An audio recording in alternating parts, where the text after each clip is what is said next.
Hey, ladies and gentlemen, welcome back. This is Husky and HD. We are here for the winner, the finals in the winner's bracket. It is going to be HuK versus Kiwikaki, and whoever wins this game is going to play in the grand finals. They're going to face off against the winner of the loser's bracket finals. So basically, it's down to pretty much 4 players now, and HuK versus Kiwikaki. We're going to be broadcasting this game in just a few moments. Yeah, I just want to make absolutely clear, while it is the finals of the winner bracket, that doesn't mean the end of the whole tournament. Whoever wins this does advance. Whoever loses actually has a chance to end up in the finals anyways, although they would have a disadvantage going into the finals since they would have played these players. So Kiwikaki versus HuK, this is going to be an epic series. We've seen HuK dominating people all day. He has dropped a couple of games to players that we hadn't expected him to, and now he's going against the very strong Kiwikaki, who has a long history in Warcraft 3. So he's been around and he knows how to play these games, and he can work well under pressure. So just now catching a glimpse of him right there, we get the backside there of HuK, and can't wait for this game. It should be very high skill level. I mean, you do not make it this far in this tournament without being good. So these guys know their stuff, and they definitely both want to win and get those extra points for later down the road at future MLG events. Absolutely, and of course there is $7,000 on the prize pool on the line, and HuK and Kiwikaki both very good Protoss players, so it is going to be a Protoss versus Protoss. Haven't really seen too many mirrors today, at least maybe we've been avoiding casting them, but hey, they always come back to get you eventually, so it is going to be a Protoss versus Protoss mirror. We should be beginning in just a couple of moments. I will ask the players if they are ready. Yeah, really quick, just make sure you guys go to the MLG forums, and you can actually be posting questions for Ask the Casters. You can direct them specifically at us, or you can direct it at JP and Day 9. They're going to be a little bit on. They're going to be on a little bit later, rather, to go ahead and answer some of those if they're directed at them. And you can also check out the brackets on GotFrag. So make sure to go to gotfrag.com to check that out. And yeah, there are a bunch of questions in the thread, but we'll try to get to as many of them as we can a little bit later, and especially towards the finals and that. So yeah, just make sure to go post that. And also one last thing on Reddit, there is a post on there. I believe it was on the front page last time I checked. So go over there and definitely help bump that up, because you know what, more promotion for esports definitely doesn't hurt anyone. So yeah, there is a thread there, and definitely go check that out. All right, Husky, going out with all the shout-outs and announcements, so I think the players are ready to go, and we're going to go ahead and get this winner's bracket finals on the way. HuK versus Kiwikaki, Protoss versus Protoss. First map is going to be Lost Temple, and it is, once again, best of 3. Yeah, I think it's really good. The map is Lost Temple, because I think that's a very solid map for these players to begin on, and it's a map, I mean, we've said this time and time again about Metalopolis. It's a map that everyone is comfortable on. No one should be uncomfortable on this map, or at least not experienced on this map. So towards the end of the tournament, it's absolutely perfect that it is going to start on this map. We should see some high-level play. I mean, we're going to see high-level play no matter what map they're playing on. They could be playing fastest possible map, and it does look like they have paused the game, so I'm not sure what the issue is going to be right here. So they're going to get that one figured out. But anyways, back to the fact that they are playing on Lost Temple, I think that it will increase the level of play here. And I think we're going to have a restart here, as the players, I guess, must have had some technical difficulties. Every game always has its own little bugs, and, you know, going to have to restart. No big deal.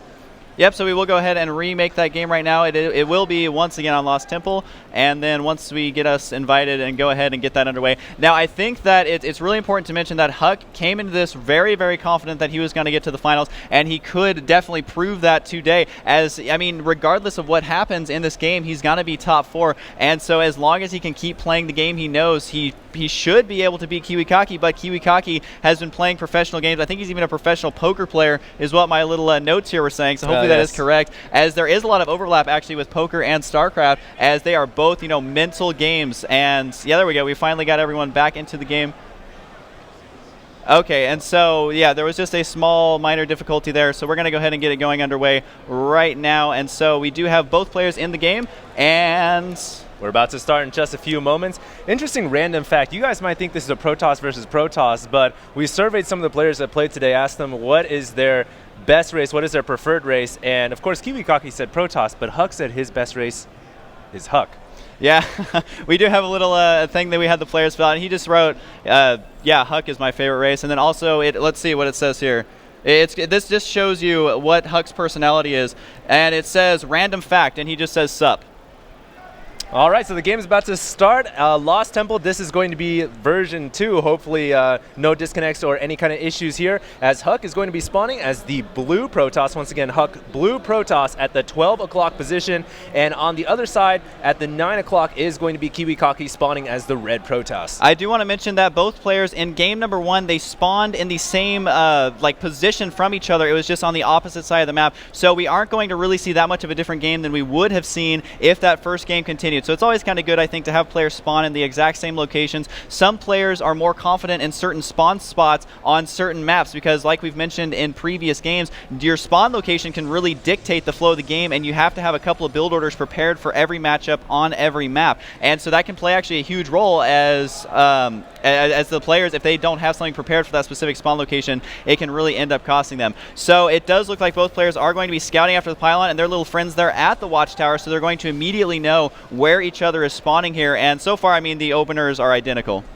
Yeah, now let's talk about Protoss versus Protoss a little bit. I know you're a Protoss player yourself, Husky.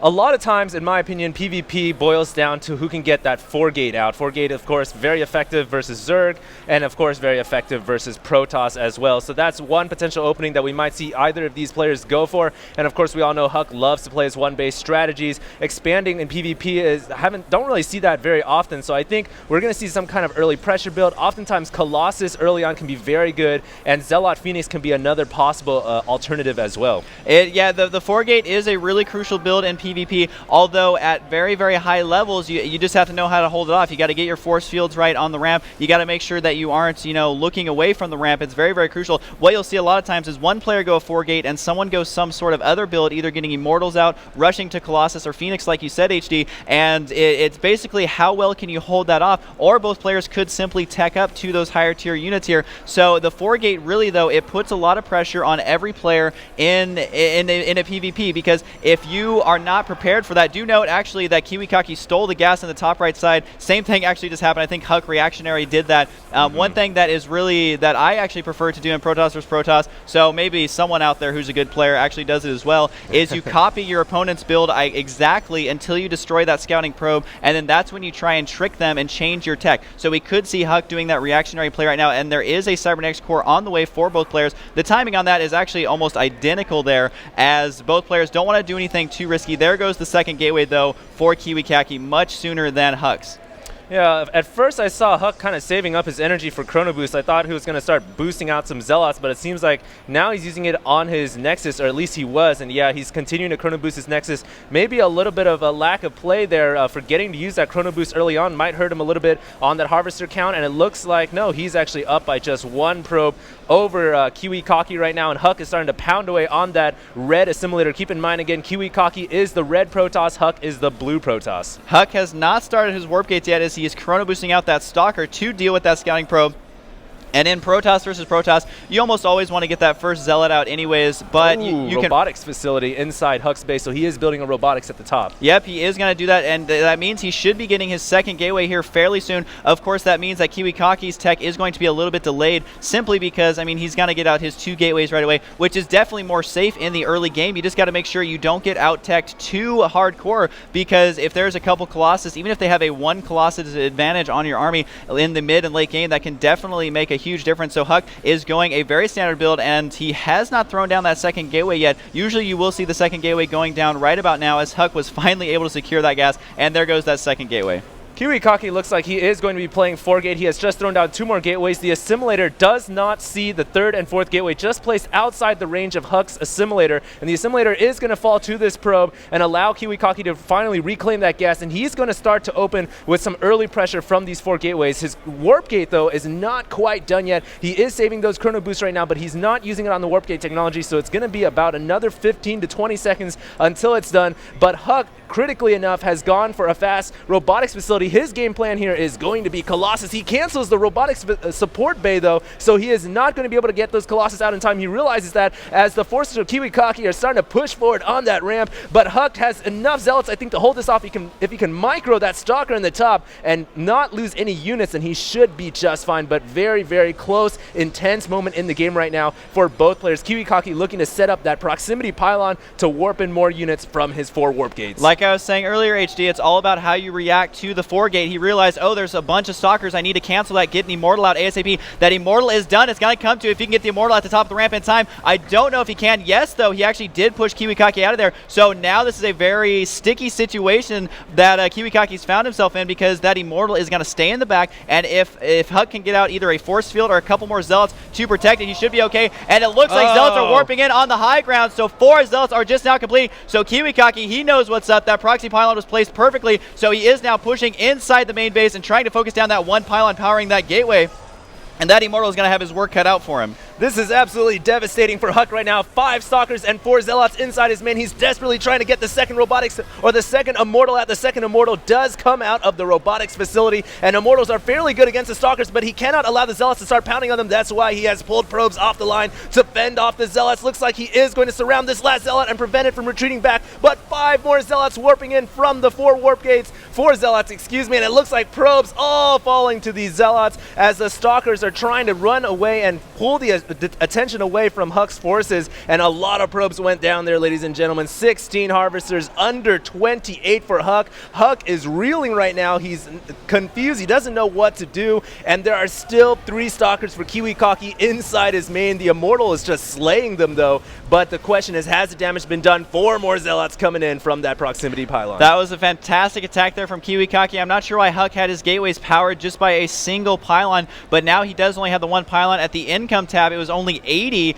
to about 800 during that attack. That is why Kiwikaki was able to macro up a bunch of more Stalkers. The Zealots are getting stuck a little bit, but I think that HuK is backed into a corner. He cannot escape, and he's trying to warp in more reinforcements. I don't think it is going to be enough, though, as there are more units killing probes inside HuK's main. And right now, Kiwikaki, yeah, he's doing a little bit of micro back and forth, but that's just to buy more time so he can get more and more units. And you got to remember that HuK is only having 1 robotics facility. He cannot even afford to continue producing out of it. So I really do not see what HuK can do right now. He's desperately trying to make more Zealots, but they're just going to get kited by these Stalkers. One nice force field right there for HuK to prevent the Stalkers from coming in behind the mineral line, but it looks like all that HuK's got left is this final last Immortal and 1 Stalker. He's forced to use probes once again if he wants to stay in this game, but his Harvester count, 17 under 31. HuK forced to GG out. Kiwikaki taking a very quick game over HuK in this Protoss versus Protoss, and like we said, he used that 4-gate, and there isn't really much HuK could do. He tried to go for Colossus. He was forced to cancel tech, but he still wasn't able to hold it off.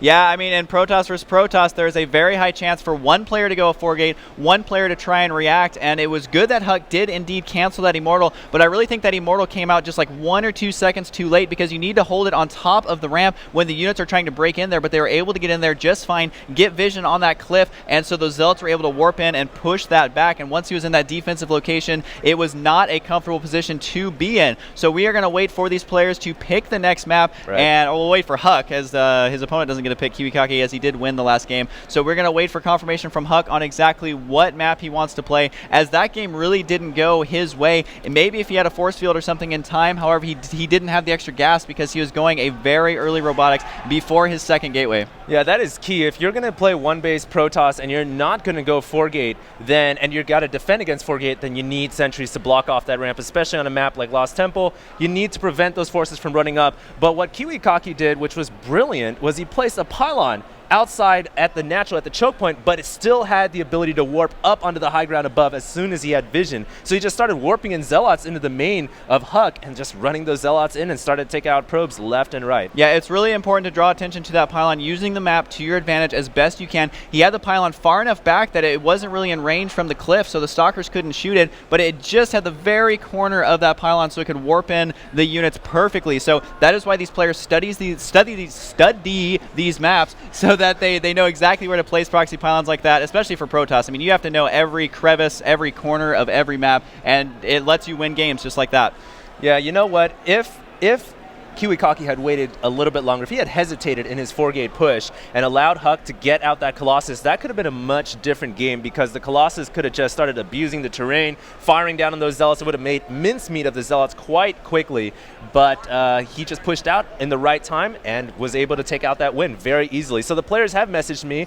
HuK has decided to pick Metalopolis. Good old Metalopolis. No surprise there, really, because as you said, the players love to pick maps that they're familiar with, and this is something that all all of us really agree on. I mean, if I had to pick a map, I would pick a map I'm familiar with. Yep, I mean, what I've seen some players do is pick maps they know that everyone hates, come up with some wonky build to throw at their opponent just to kind of throw them off their game. Because if you win it, not only are they mad that they had to play on that terrible map, they're also mad that they lost to whatever crazy build you came up with. But most players are actually opting not to do that, go with the familiar maps and try and play straight up games. We have seen some kind of cheesy builds that you don't normally see, but overall I think the majority of the games have been standard. Players are confident in their playstyle, and it's really hard to get this far in a tournament if you have too cheesy of a style. And what I mean by that is just going unconventional rushes, things like that you can't really recover from, but if they work, I mean, it's a win within the first 5 or 6 minutes, and we haven't seen too much of that, so I don't predict to see it in the near future. So we are on Metalopolis, the game has begun, and it is the countdown before, once again, another epic PvP match between these two players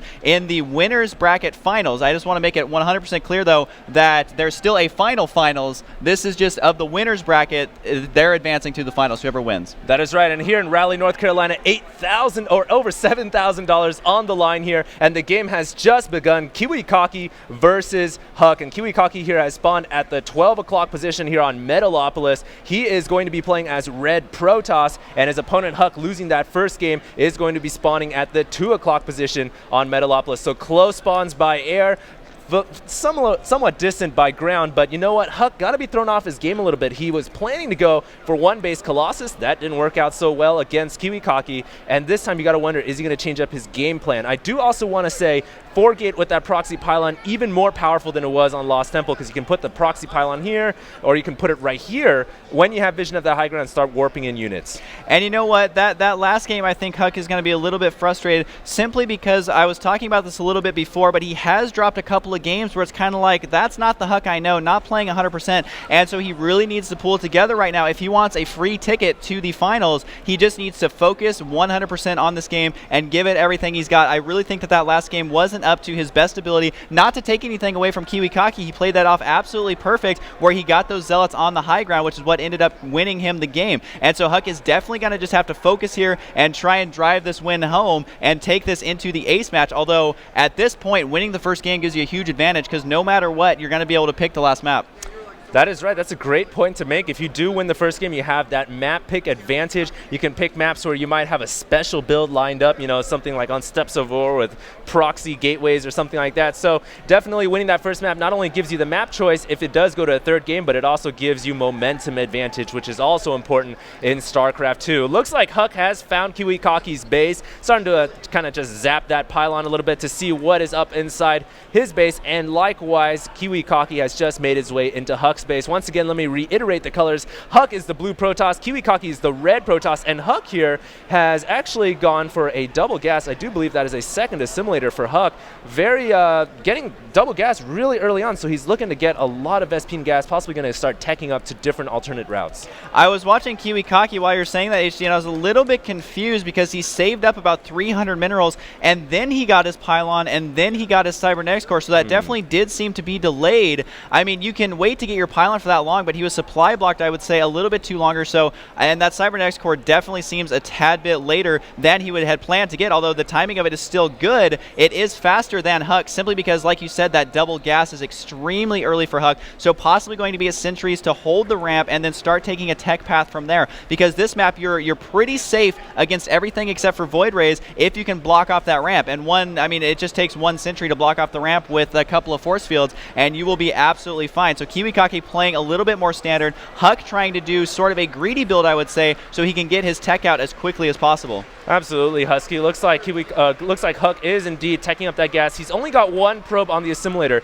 I thought at first perhaps HuK got that assimilator just so that Kiwikaki couldn't steal it, but he does indeed have a probe mining from there. He actually had it fully saturated just a few moments ago. He's throwing down a second gateway, and he is pumping out sentries with that excess gas. Couple probes chasing each other at the center of the lane highway between the two maps, and Kiwikaki here is pumping out dual stalkers. Look for him to throw down 2 more gateways. I think he's got warp gate research halfway done. I think a couple more warp gates and go for that 4-gate attack. It worked before. Why not do it again? It is interesting that these players have not chrono boosted out their warp gate technology at the higher levels. You don't need that warp gate technology super early, and it allows you to get that extra economy. So if you ever do have to fall back, do note that HuK does have his robotics on the way. This time it was after the gateway, which is a little bit more safe, I would say, because you can get those sentries out to hold the ramp. and not going to force field quite yet there. And there is now a third gateway at Kiwikaki. I do not see a fourth one yet, but as I was saying, you do not need to chrono boost out that warp gate technology, and there goes a stalker from that force field. Great force field right there from HuK, catching that Stalker and then annihilating it with the Zealot at the front, and he did not lose any forces, so that's a pretty huge loss, losing that initial Stalker, but Kiwikaki going to keep the pressure up. He has a couple Stalkers at the front door. Is the Immortal on the way? It is not quite there yet. It's pumping, but there is no Chrono Boost being used on it. HuK here has full energy on his Nexus. He is not using that Chrono Boost, finally using it down on the Robotics facility. He needs that Immortal so badly right now. Kiwikaki placing that proximity pylon, like we said before, right outside this ridge. Very effective on this map because he can warp up on the high ground like he did before. He's got 4 warp gates right now. He's pumping out a robotics facility to match HuK as well. The pylon is up, and Kiwikaki has range of the high ground. He can start warping in units right now, right here, and HuK's sentries are not going to be any good at all because they can only block off the ramp. So as soon as Kiwikaki regains high ground at vision again with just 1 unit, he will be able to warp in some units up there. This is a fantastic playstyle by Kiwikaki here, trying to spot that ledge, although a beautiful force field right there, going to trap 3 or 4 units right there. They are definitely going to get melted away. This is exactly what HuK needed to do in the last game, is take control of the high ground. This is exactly why I was talking about this, and he was able to do a lot of damage to these warping in units. However, he needs to be very, very careful not to lose that Immortal, as these 3 Zealots are now stuck up here. More are warping in, but they do take a lot of damage as they are warping in. He was able to clean that up, so now he should be able to hold ground. Kiwikaki unwisely warps in more Zealots up here. I think that they're just going to go down before they're finished warping in, so Kiwikaki is going to continue this pressure. Is it going to be enough, though? I do believe the Immortal got taken out, but a second friend has respawned. No, this is not a first-person shooter. That is a new unit, and does he have enough to deal with this, though?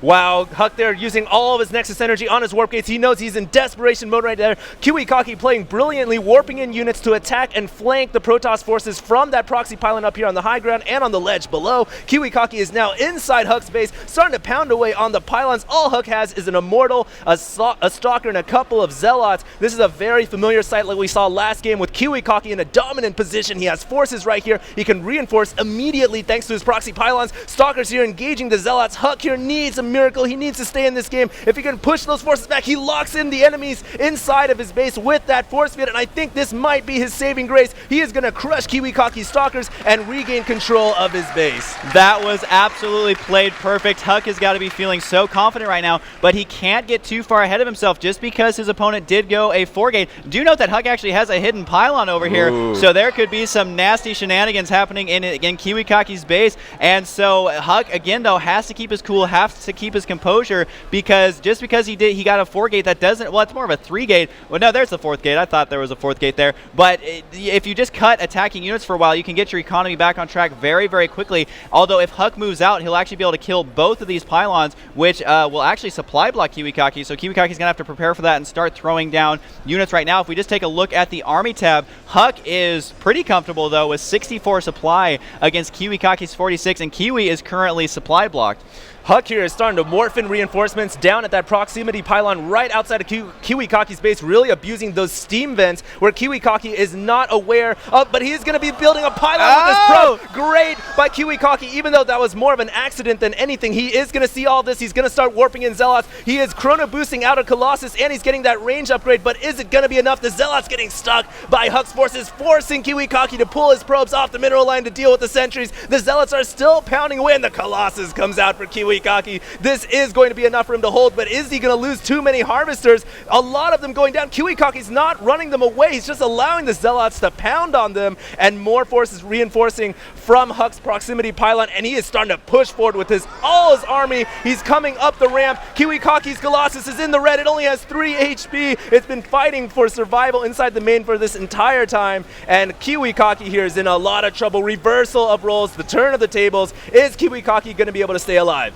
I really don't think so. I don't care how much he micros this Hero Colossus. It has 3 HP. All HuK has to do is just blow like a kiss to it, and it will die. And there it does indeed go down. And so now HuK is in. Now he can get comfortable because he is feeling pretty good right now, as there's not even another Colossus on the way. So this game is definitely going to go to HuK. I can't imagine how HuK could lose this because HuK's economy is shining right now. He can just keep affording to warp in units. He still has that pylon in the main. So whenever he decides to warp in more units, using his force fields there, GG. and Kiwikaki does GG. So the winner's bracket finals is going to go on to game number 3. HuK was able to just barely hold that off with absolutely perfect micro. Like I was saying in game 1 and game 2, he needed to hold that high ground and take advantage of Kiwikaki trying to warp in those units, and he was able to soften them up as they're warping in because they're helpless at that point, and he really made it work. That's why HuK was going that Immortal build rather than just countering with another 4-gate.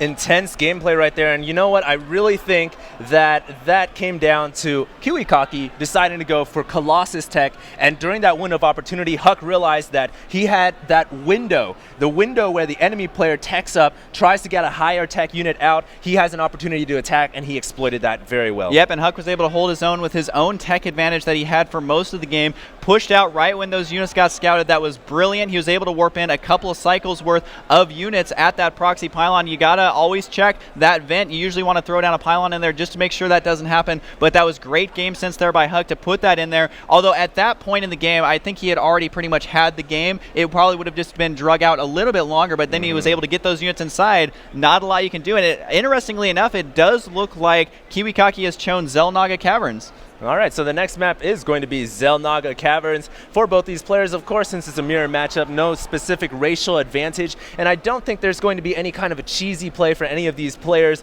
because that can always be an option. But Naga Caverns, a fairly wide open map. There are some places where you can hide pylons, but I think that we're going to be seeing a pretty standard matchup for both these players. Yeah, and one thing about this map I like to mention is that the high yield expansions inside the center, very difficult to defend, so you won't usually see a fast high yield, and you can't really hide it because basically when you attack your opponent, you're going to find it right away. And some of the other expansions are difficult to defend. So we are going to start this game. The countdown has begun. So this is going to be the last game of the winner's final bracket. And so whoever wins this advances to the finals. I know people tune in off and on, so I want to make sure that they realize this isn't the finals. There's still going to be a lower bracket finals to show who is going to be in the actual finals and who's going to take away that grand prize. All right, so the players have spawned here on Naga Caverns. HuK is going to be the blue Protoss player down in the bottom left-hand corner of the map, and his opponent, Kiwikaki, going to be the red Protoss at the top right. Both players have taken one game apiece. Kiwikaki winning the first game with some brilliant 4-gate pressure, and then HuK winning the second game with brilliant force field play, trapping the 4 gates into his base, and then he was able to attack when Kiwikaki was teching up to Colossus play. So here we go, going to determine who goes on to play in the grand final here at MLG Raleigh, North Carolina. Now, I do want to mention that the pressure's really on Kiwikaki because he has been playing that 4-gate play those last 2 games, and once your opponent figures out how to counter that build, it becomes really uncomfortable for you to try and come up with a new build. I mean, obviously he has builds that he is familiar with. He is scouting around there for some proxy pylons, but nothing was hidden behind that grass. I mean, of course, Kiwikaki, he's a good enough player to know a bunch of different builds, but when you stick with something that works and then it just all of a sudden stops working, you really have to go on something that you weren't as comfortable with, because he went that 4-gate twice, which tells me he's really comfortable with it. Absolutely, Husky, and I think Kiwikaki will probably stick to his guns and continue the 4-gate pressure. I don't see any reason to alternate from it. It really is the build of choice in PvP, I think, and sometimes if you alternate from it too much, you really can put yourself in a very big hole. It looks like Kiwikaki here is going to be opening standard, getting that 12-gate 13 gas. Meanwhile, we have HuK pretty much going for the same route, and it looks like Kiwikaki has decided to steal the gas once again, similar to game number 1. Yep, they both have stolen each other's gas. This is very common and becoming more and more common. I remember when StarCraft 2 first came out and everyone was like, why would I steal a gas? They just have another one, because in StarCraft 1 you only had the one geyser. But once the level of play is so high and you have to basically decide when you want a certain amount of gas, if you can throw that off of a player, then it can really mess up their build and get inside their head. However, if it happens to both players, they should be able to deal with it. And one thing you can do is have your probe hide inside of that assimilator if you need to, and then try and mine minerals just to keep it alive as long as possible. Every second you can keep that alive is absolutely crucial. Do note that both players do have their cybernetics cores on the way, but HuK once again is getting a zealot. I think we've seen him do this most games, where he does prefer to get out that first zealot, while Kiwikaki seems to be saving up for his stalker. Absolutely, Husky, and it looks like HuK here is going to be opening with, he still only has one geyser because, of course, both players has stolen a gas each, and I'm really interested to see what these players are going to go for after that cybernetics core goes down. It's going to always be a telltale sign. Usually the Protoss player will get a second gateway, but after that, will they go Robotech or will they transition into a 4 warp gate play? Looks like Kiwikaki has a little bit of extra energy on this Nexus. We'll be interested to see what he decides to utilize that on, and neither player has decided to start attacking the gas yet. There we go. HuK going to start attacking this assimilator. He wants to open that up, and HuK here is going to start chrono boosting warp gate technology out. He's got a second gateway down, so possibly going to be seeing HuK play 4 gate in this game.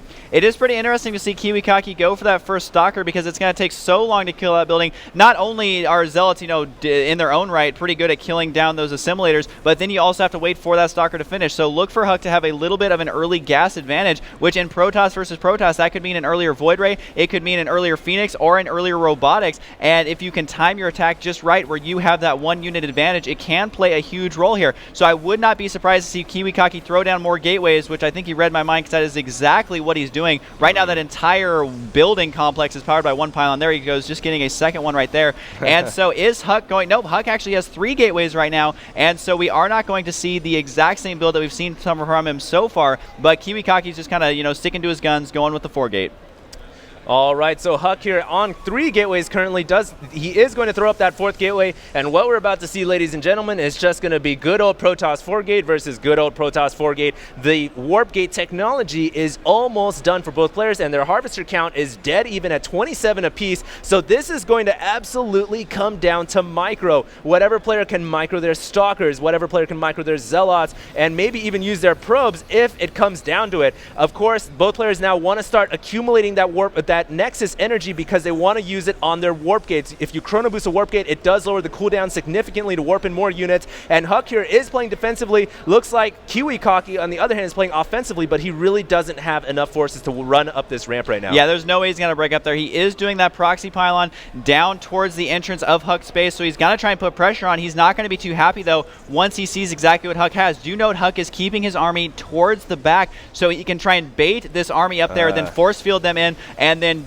just slaughter them inside his main base. We saw him do something similar before. This one Zealot just on hold position there. He's like, really? That's my command, is to sit here and get shot in the face? And so he's just beginning to spot up that ramp. Unfortunately, it really sucks to be that guy. And Kiwikaki, though, he's going to try and warp in units on the high ground. We'll see if that Zealot can actually see up there. Yes, he can. Oh, wow. That Zealot, really being a big role in that army. Going to force warp in 4 Zealots, but a force field blocking the rest of the Stalkers. And Kiwikaki here is going to lose these 4 Zealots eventually. They did do some damage, but that force field absolutely critical at preventing the 4 gate from being successful for Kiwikaki. Kiwikaki here forced to run away. If he loses his proxy pylon, he is going to lose all of his aggression and map control to HuK, and HuK is starting to push down onto this map. He is attacking the pylon, so that pylon's days are numbered, and Kiwikaki is purely on Stalker right now. That is not going to be enough to deal with this combined army from HuK, which has Zealots and Sentries as well. HuK right now at 53, Kiwikaki at 49, so HuK still has an advantage, and the pylon did get taken out. This is definitely contrasting 2 different playstyles. Every single game, HuK has been defensive.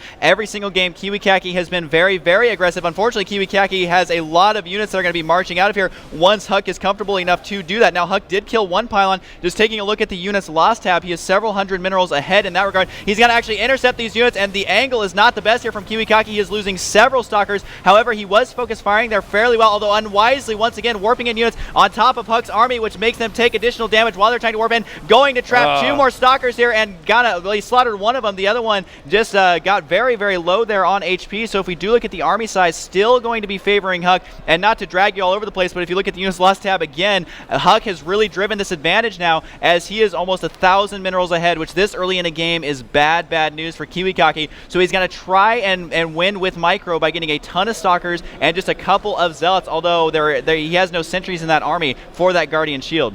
HuK is also transitioning now into a Robo Bay. He's got the robotics facility warping in, and he can do this. He can afford to do this because he has a larger army than Kiwikaki. He can afford to transition, and once Immortals start coming out of this robotics facility, or perhaps even Colossus, that is just going to bolster his army to heights unknown. Kiwikaki will not be able to withstand that kind of firepower, and right now he needs to make something happen. He is not transitioning. It looks like, oh, okay, Kiwikaki is getting a robotics bay after all, so he is going to have Colossus Colossus coming out of his own. So both players really teching up and transitioning at this point in the game. HuK also getting his robotic support bay in the back. So both players are going to be getting Colossus. Neither player pushing forward because they know one false maneuver, getting caught by a force field, and that could be a very fast GG. The important thing to know right now is just definitely the supply discrepancy where HuK does have the advantage. While there is going to be a slightly earlier Colossus here for Kiwikaki, by the time it actually moves out across the map, that advantage is going to be null and void.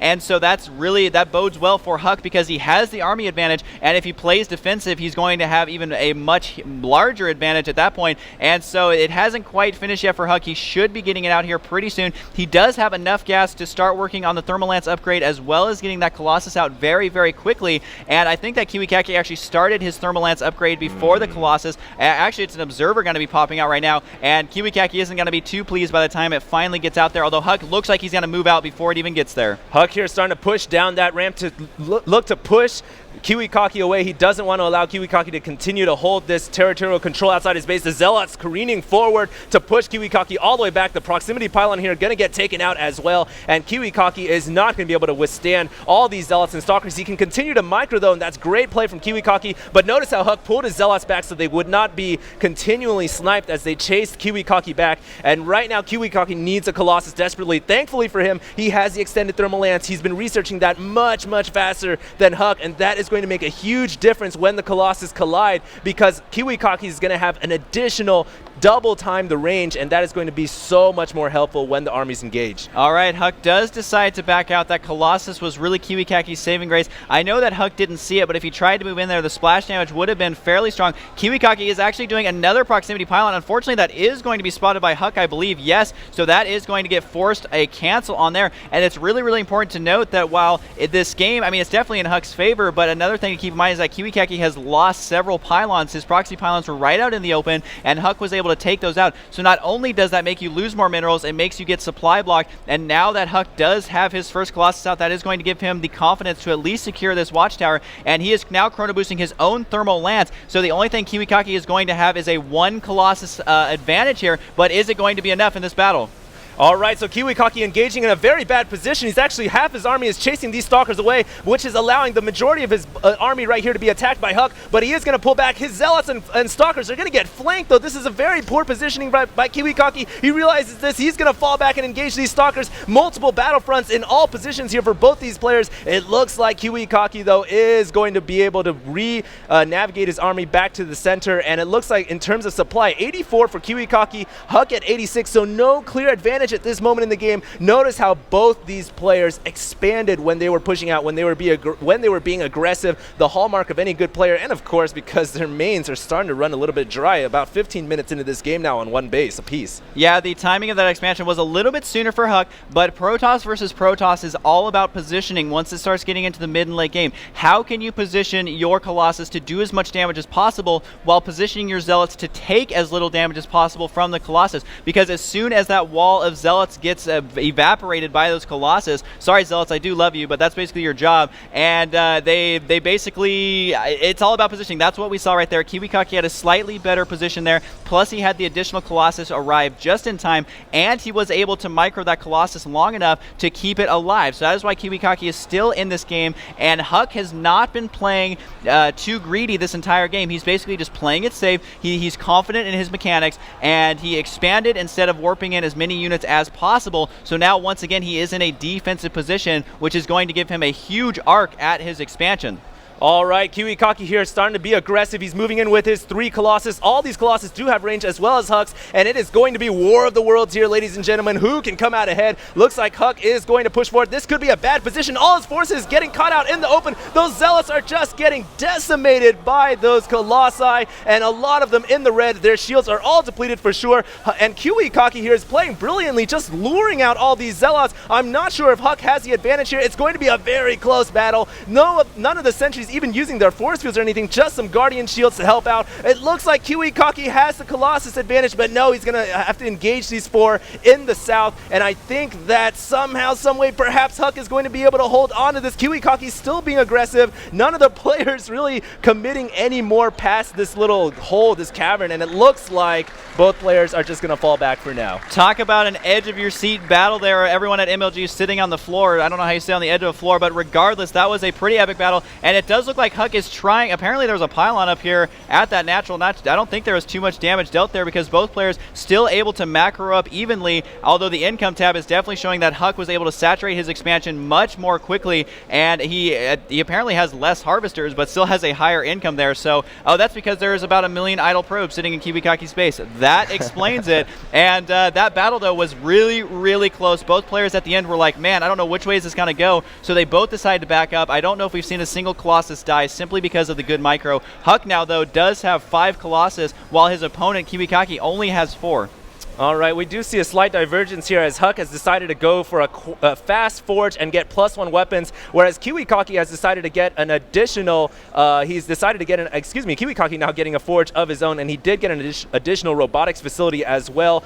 This is going to help him produce Colossus at a slightly faster marginal rate if he has enough income to support it. Both players also destroying their rocks to the back door so they can access an expansion, and you know what? I think this is much wiser than going for the gold. The gold on this map is so hard to hold on to because look at how wide open it is. Those Colossus with the range can just attack all day long at a safe distance, and I think both these players realizing that they're going to try to accumulate resources at the back where it's safer for both players. Just looking at the army size tab here, HD, the army sizes are actually really, really close. Yes, one's in double digits now. They're both in triple digits. There we go. 102 to 103, and the army size value is almost identical. And if you look at the units lost tab as well, they are pretty close. I mean, the game's going on longer and longer, so only 400 minerals difference there. So this is anybody's game at this point to win or lose. Again, it's going to come down to the positioning of those Colossus and how long you can keep your Zealots alive to protect those Colossus. One thing I did like about Kiwikaki, though, is that he was focus firing with those Colossus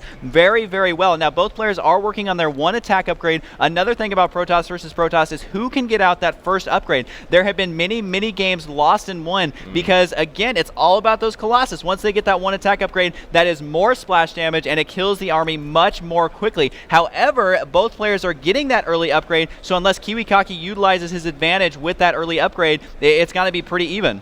Kiwikaki here deciding to go for that 3rd expansion. Now, this game is actually quite unusual. Protoss versus Protoss in the late game is not a sight. It's almost like seeing Zerg versus Zerg, which is a very uncommon sight indeed. So this is a special treat for all the viewers today. Protoss versus Protoss approaching the late game. Both players, tons of observers all over the map to see what's up. And here we go. HuK is moving out. He actually has the +1 upgrade finish just a little bit sooner than Kiwikaki. Kiwikaki is still trying to research that upgrade, and HuK is also getting +1 armor as well. This is huge because HuK has a slight upgrade advantage for about 1 minute, and that can make a huge difference. War of the Worlds here, so tons of Colossus just spraying the ground with laser beams. Nothing, no Stalker, no Zealot, no Sentry is going to survive in this no man's land, and this is absolutely brutal. Who's going to come out ahead? I'm not even sure. There are so many Colossus, ladies and gentlemen, but I think Kiwikaki has his Colossus bunched up just a little bit too much, and of course they do take splash damage. HuK there spreading out his Colossus greatly and using them to great effect to just annihilate Kiwikaki. Kiwikaki here is in a lot of trouble. One thing to note is that Kiwikaki had a heavy Zealot disadvantage going into this battle, and like I said, you need those Zealots to absorb a lot of the shots. That is why HuK's Colossus, most of them, I don't even know how many he lost, and there's Kiwikaki's GG. So HuK able to come back from a deficit and go 2-0 in those last games to basically, you know, come out ahead and win that series. Like I was saying, that first game, he wasn't able to hold it off, but then he realized exactly what he needs to do to hold that off, and he did it basically exactly how you need to. Forced it into the third game, and then that kind of threw Kiwikaki, I think, off a little bit. HuK said, I'm going to beat you at your own game, win his own 4-gate, and it worked out really, really well. He played that out absolutely perfect, had great control, so he is going to move on to the finals. That was the winner's bracket finals, and so Kiwikaki is not out of the tournament yet, as he would have to win a couple of series to get back into the finals. Right, that is right. He would have to go to the loser's bracket. I just want to bring attention to that very last battle when everybody had mass Colossus. really, the reason I think why HuK came out ahead, because both of them had about similar numbers. Kiwikaki was bunched up, and of course, Colossus do splash damage, and whereas HuK had a great concave, a great surround around all of those Colossus, and it just, that was all that she wrote, yeah, man. the Zealot disadvantage plus that concave, that was a really, really good concave. One problem that a lot of Protoss players have is they bunch all their units into a big blob. You can't do that. You have to have the APM to move those units, spread them out. It makes a huge difference. That was a lot of fun to watch. Usually you don't see that many Colossus battling it out at one time, but you know what? Great control to HuK. We really got to hand it to him. He's been playing phenomenal this entire tournament, and he's proven it, man. He is in the finals. He has not lost a single match. He did drop a couple of questionable games, but you know what? At the end of the day, that does not matter because he is in the finals. No one else is right now. Results speak for themselves, ladies and gentlemen. HuK, his favorite race is HuK. All right, ladies and gentlemen, so we are going to go ahead and go to a commercial break, and we just want to thank you guys for staying tuned here. MLG in Raleigh, North Carolina.